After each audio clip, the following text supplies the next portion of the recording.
I grew up in a Christian home. Both mom and dad love God and raised me in the church. And yet somehow, for me growing up, it was kind of what we did, but not a real personal connection for me. And by the time I got into junior high, I got into a group of friends that took drugs, and I jumped in and started a downward spiral that went for a few years.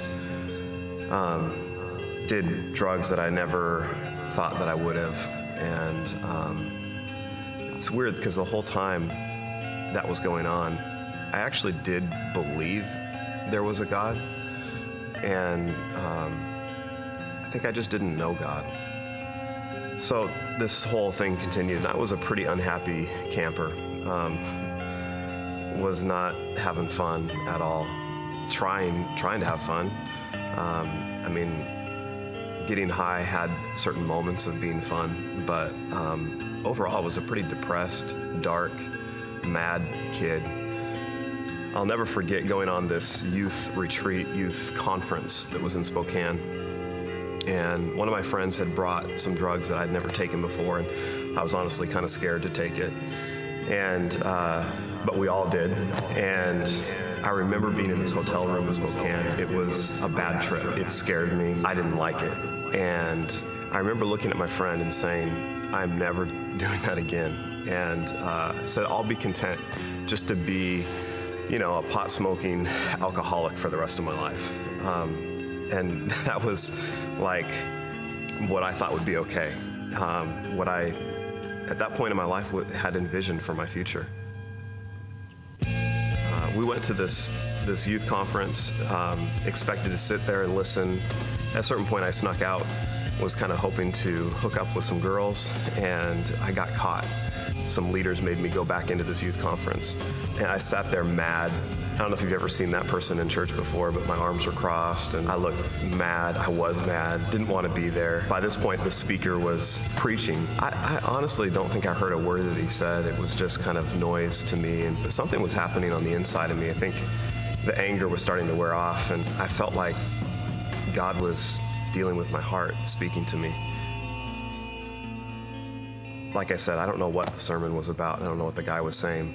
But at the end of his message, he did some invitation to come forward and to be prayed for.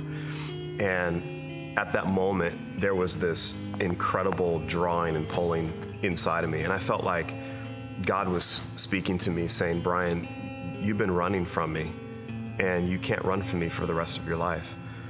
And I don't know, all the anger and rebellion and frustration just seemed to kind of go to the side. And this invitation that the speaker gave to come forward for prayer, I couldn't sit in my seat. I had to go forward. And I found myself in front of my friends that I had taken drugs with earlier, standing up and walking down to the front, just compelled. It was like God was just pulling me. And I remember going down to the altar and getting on my knees and just surrendering. I cried and told God that I was sorry for the way that I'd been living. And right there, I think for the first time in my life, I really surrendered to God. And it was a defining moment, a life-changing moment. I came in to this youth conference one way and left completely different. And, just this kind of cloud of darkness, of anger and depression was gone. And even the desire for drugs. I think, it was ironic for me to say, oh, if I just am a pot-smoking alcoholic for the rest of my life. That was the vision of my life. And I left with a vision of my life to help people and to minister. I mean, I was just different. My name is Brian Dolleman, and this is my freedom story.